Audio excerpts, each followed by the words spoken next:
आज मैं 12वीं क्लास का इतिहास का एनसीईआरटी का चैप्टर 10 उपनिवेशवाद और देहात सरकारी अभिलेखों का अध्ययन लेके आया हूँ, जिसका आज हम लघु उत्तरीय प्रश्न देखेंगे एक एक करके।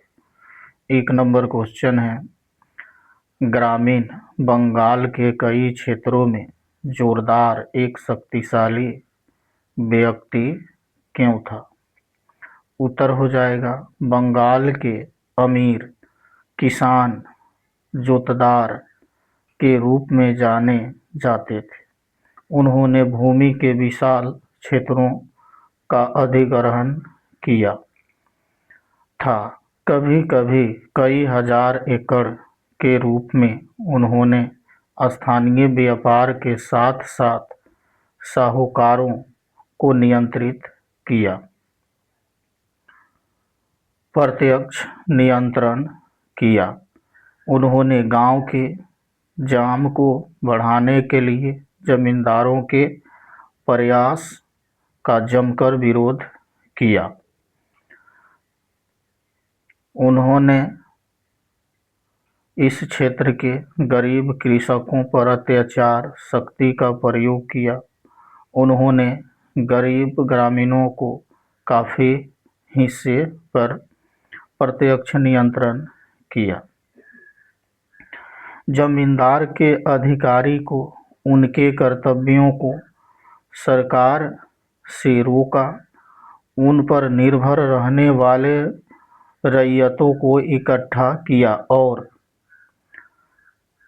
जमींदारों को राजस्व के भुगतान के में जानबूझकर देरी की। हालांकि अमीर किसान और ग्राम प्रधान देश में शक्तिशाली हस्ती के रूप में उभर रहे थे, लेकिन जोतदार उत्तरी बंगाल में सबसे शक्तिशाली थे।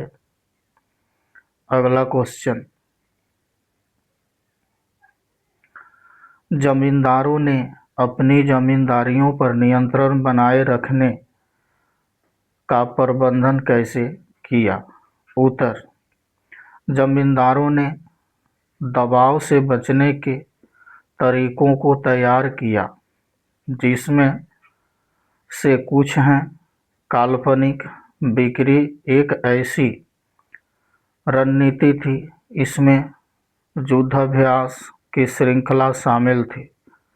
मिसाल के तौर पर बर्दवान के राजा ने सबसे पहले अपनी मां को कुछ जमींदारी हस्तांतरित की, क्योंकि कंपनी ने फैसला किया था कि महिलाओं की संपत्ति को नहीं लिया जाएगा। दूसरे कदम के रूप में उनके एजेंटों ने नीलामी में हेरफेर किया। कंपनी की राजस्व मांग जानबूझकर रोक दी गई थी और अवैतनिक शेष राशि जमा करने की अनुमति दी गई थी। जब संपत्ति का एक हिस्सा नीलाम किया गया था, तो जमींदार पुरुषों ने अन्य खरीदारों को छोड़कर संपत्ति खरीदी थी। बाद में खरीद के पैसे का भुगतान करने से इनकार कर दिया, ताकि संपत्ति को फिर से बेचना पड़े। एक बार फिर खरीद के पैसे का भुगतान नहीं किया गया था और एक बार फिर से नीलामी हुई। यह प्रक्रिया राज्य में समाप्त हो रही थी और नीलामी में अन्य बोली लगाने वालों को अंतहीन रूप से दोहराया गया था। अंत में संपत्ति को कम कीमत पर वापस जमींदार को बेच दिया गया। अगला क्वेश्चन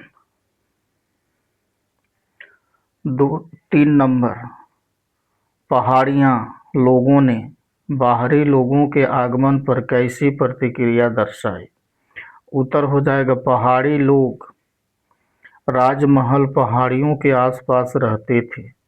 वन उपज पर निर्भर थे और खेती में बदलाव करते थे। उन्होंने निम्नलिखित तरीकों से बाहरी लोगों के आने का जवाब दिया। जब संथाल राजमहल पहाड़ियों की परिधि में बस गए तो पहाड़ियों ने विरोध किया, लेकिन अंततः पहाड़ियों में गहरी वापसी के लिए मजबूर हो गए। पहाड़ियों को निचली पहाड़ियों और घाटियों में जाने से रोक दिया गया था। वे शुष्क आंतरिक और अधिक बंजर और चट्टानी ऊपरी पहाड़ियों तक सीमित थे। इससे उनका जीवन बुरी तरह प्रभावित हुआ। जब सबसे उपजाऊ मिट्टी उनके लिए दुर्गम हो गई तो दामिन का हिस्सा लाए। पहाड़ियों ने खेती के अपने तरीके को प्रभावी ढंग से बनाए नहीं रखा। क्वेश्चन नंबर 4 देखेंगे। संथालों ने ब्रिटिश शासन के खिलाफ विद्रोह क्यों किया? उत्तर हो जाएगा, संथालों ने ब्रिटिश शासन के खिलाफ विद्रोह किया क्योंकि उन्हें पता था कि जो जमीन उन्होंने खेती के तरह लाई थी वह उनके हाथ से फिसल गई थी। राज्य उस भूमि पर भारी कर लगा रहा था जिसे संथालों ने मंजूरी